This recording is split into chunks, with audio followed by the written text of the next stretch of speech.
This is Optimal Living Daily episode 2364, Got Low Self-Esteem? By Ira Israel of iraisrael.com. And I'm Justin Malik, your personal narrator, reading to you every day, including holidays. And with that, I'm going to continue reading to you as we optimize your life. Got Low Self-Esteem? By Ira Israel of iraisrael.com.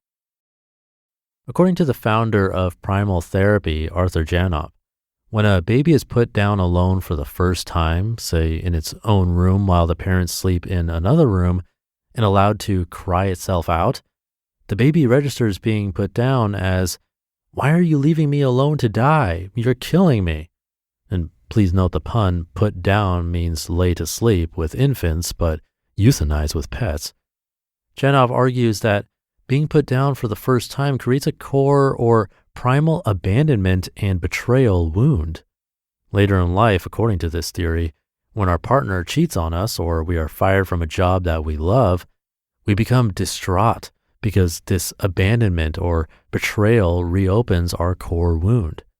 The unwitting ramifications of infants being put down to sleep alone and then sent off to school until the child becomes acclimated to these new realities could be staggering.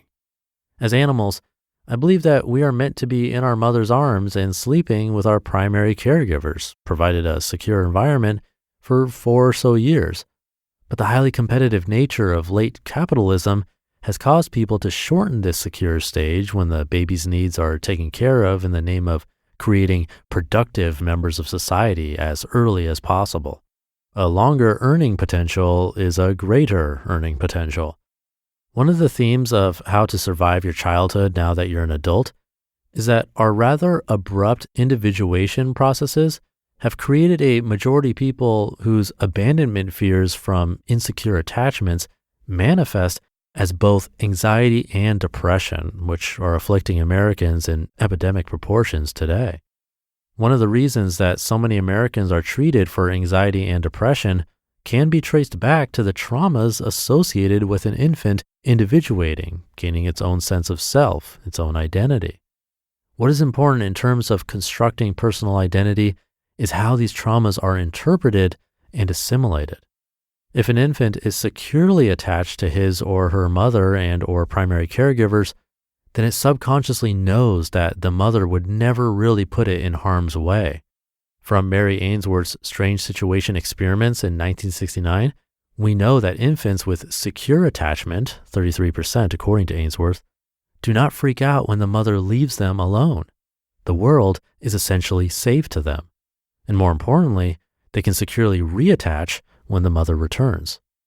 However, the Dr. Spock Nietzschean let the baby cry itself out, or what doesn't kill it makes it stronger parenting style of previous generations may correlate with the spate of divorcees who do not truly know how to securely attach and reattach due to the stark and abrupt individuations that were forced upon them before they could speak.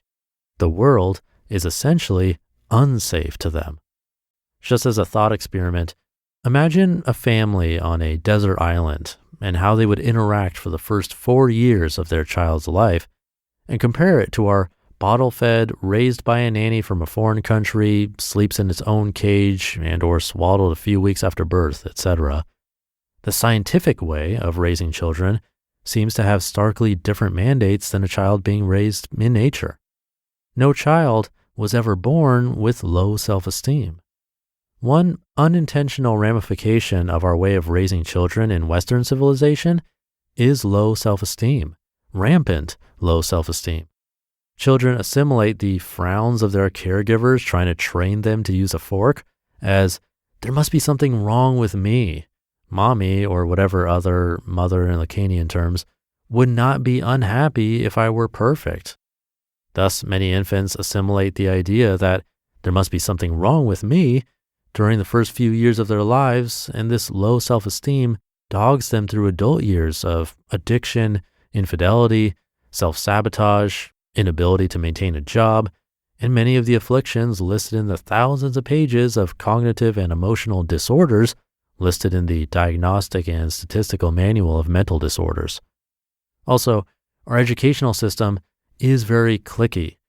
When children are making same-aged friends and forming cliques at school, they notice that they are excluded from some groups. Again, it is possible that these phenomena are assimilated as there must be something wrong with me if I were different or cooler or perfect or taller, etc., then that group would accept me. The funny thing is that I would say that the majority of people believe they are outsiders. And I admit that my psychotherapy patients represent a skewed population.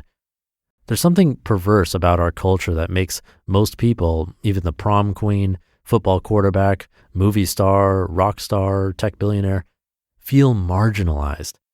This could be a result of the splintering of our society, but until we find or create some common core values like compassion, then it will remain difficult for people from different tribes like geeks, jocks, yuppies, millennials, bobos, Republicans, Democrats, progressives, socialists, etc., to communicate empathetically with each other.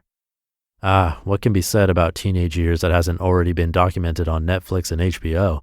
It's all about angst, seemingly. Why are these years so arduous for the unwilling participants? Is it the hormonal changes, peer pressure, the desire to be liked amidst a sea of haters? Continuously being judged, weighed, calculated, squeezed into a box? There's something so desperate about being a teenager in our culture. The resentment accrued during this phase of individuation is monstrous and manifests ultimately as low self-esteem. Teenage suicide rates have never been higher.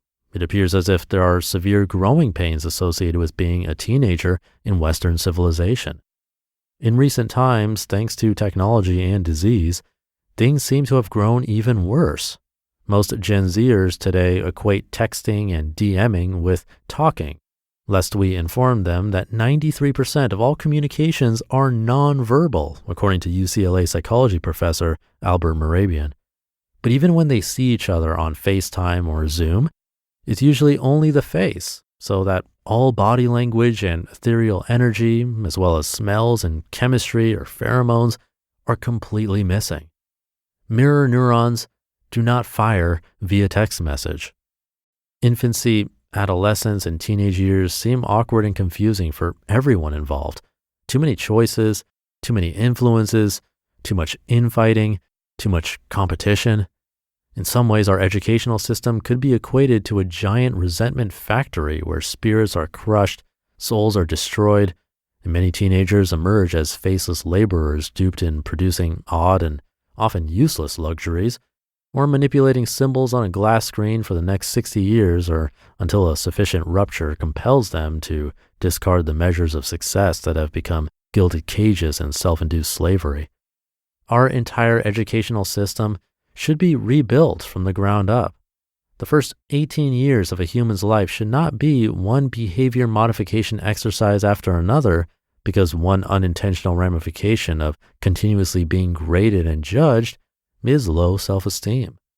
Future adults should be taught classes like how to be someone's friend, how to give a non-creepy hug, how to actively listen and make other people feel heard, how to have loving relationships, and how to breathe, rather than forced to learn subjects that they will never use later in life.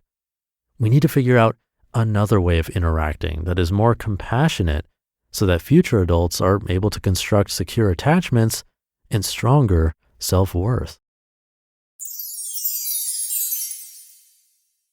You just listened to the post titled, Got Low Self-Esteem? By Ira Israel of IraIsrael.com. Thank you to Ira. This was from the forthcoming book, How to Survive Your Adulthood Now That You Are Disillusioned, Disenchanted, and Disappointed. You can find more info about Ira's work at IraIsrael.com. I do think rethinking our education system is important.